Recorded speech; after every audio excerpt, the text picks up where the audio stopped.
ஓம் ஸ்ரீ குருப்யோ நமஹ. ஓம் ஸ்ரீ மகா பெரியவா போற்றி. தெய்வீக ஒலி அன்பர்கள் அனைவருக்கும் எனது நமஸ்காரங்கள். அன்பர்களே, இன்று விஷ்ணுபதி புண்ணிய கால நன்னாளாகும். இன்று மகாவிஷ்ணுவின் சிறந்த அவதாரமான லக்ஷ்மி நிருசிம்மனை நாம் வணங்குவதால் வீட்டில் இருக்கும் வறுமை ஒழிந்து தீராத நோய்கள் குணமாகி தடைப்பட்ட காரியங்கள் அனைத்தும் கைகூடும். அந்த அற்புதமான ஸ்தோத்திரத்தை இப்ப நம்ம ஸ்கிரீன்ல பார்க்கலாம். ஸ்ரீ லக்ஷ்மி நிருசிம்ம மங்களம். மங்களம் ஸ்ரீ குருப்யோஸ்து தத்குருணாம் ச மங்களம். தத்ராத்ய குரவே நித்யம் ஸ்ரீ நிருசிம்ஹாய மங்களம். சேஷினே சர்வபூதானாம் सर्वलोकहितेशिने भद्रायान्तर्यमयते श्रीनृसिंहाय मङ्गलम्.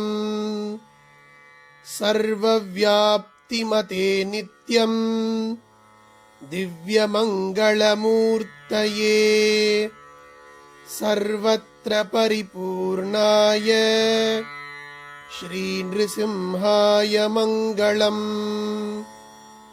दानवेन्द्रशिशोर्वाक्यम् सर्वं सत्यं महीतले. स्तम्भाज्जाताय दिव्याय श्रीनृसिंहाय मङ्गलम्. मत्तद्विपनिभं दैत्यम् नखाग्रैर्वज्रसन्निभैः सद्यो हन्त्रे च तं क्रोधात् श्रीनृसिंहाय मङ्गलम्. सटापटलभीमाय प्रह्लादानन्ददायिने नमस्कृताय देवाद्यैः श्रीनृसिंहाय मङ्गलम्. दैत्येन्द्रपुत्रं प्रह्लादम् अभिषिच्य कृताञ्जलिम् सन्तुष्टहृदयायाशु श्रीनृसिंहाय मङ्गलम्. क्षेत्रे त्वहोबिळे दिव्ये गरुडाद्रौ कृपावशात् ज्वालादिनवरूपाय श्रीनृसिंहाय मङ्गलम्. आश्रिताभीष्टदानाय स्वाराधनपरान् गुरून् सम्प्राप्य हृष्टचित्ताय श्रीनृसिंहाय मङ्गलम्. नित्याराधनतुष्टाय नित्यभोगप्रदायिने नित्यसञ्चारदक्षाय श्रीनृसिंहाय मङ्गलम्. मङ्गलं श्रीनृसिंहस्य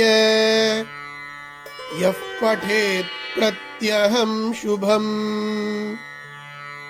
लक्ष्मीनृसिंहकरुणा दद्यात् तस्य सुमङ्गलम्.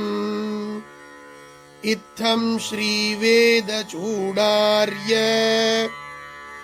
यतीन्द्रेण कृतं शुभम्. मङ्गलं श्रीनृसिंहस्य जीयादाचन्द्रतारकम्. इति श्रीलक्ष्मीनृसिंहमङ्गलम् சம்பூர்ணம். அன்பர்களே, இந்த ஒரு எளிய மந்திரத்தை நீங்கள் சொன்னாலோ கேட்டாலோ அடுத்த 24 மணி நேரத்தில் உங்கள் வாழ்க்கையில் அதிசயம் நடக்கும். ஆம், இன்று விஷ்ணுபதி புண்ணியகால நன்னாளாகும். இந்த நன்னாளில் இந்த ஸ்தோத்திரத்தை ஒரு முறை கேட்டாலே போதும். ஸ்ரீ லக்ஷ்மி நரசிம்மனின் அருளால் உங்கள் வீட்டில் இருக்கும் வறுமை ஓடிவிடும். தீராத நோய்கள் குணமாகும், தடைப்பட்ட காரியங்கள் அனைத்தும் கைகூடும். நீங்கள் தேடி அலைந்த நிம்மதி உங்களுக்கு கண்டிப்பாக கிடைத்துவிடும். அன்பர்களே, இந்த விஷ்ணு புண்ணிய கால நன்னாளில் உங்கள் அன்பிற்குரியவர்களுக்கும் இந்த ஸ்தோத்திரத்தை பகிர்ந்து அவர்களும் பலன் பெற உதவுங்கள். தயவு செய்து சப்ஸ்கிரைப் செய்யுங்கள். கண்டிப்பாக பெல் ஐகானை அழுத்துங்கள். நன்றி. ஸ்ரீ குருப்யோ நமஹ. மகா பெரியவா திருவடிகளே சரணம். தெய்வீக ஒலி எங்கும் பரவட்டும்.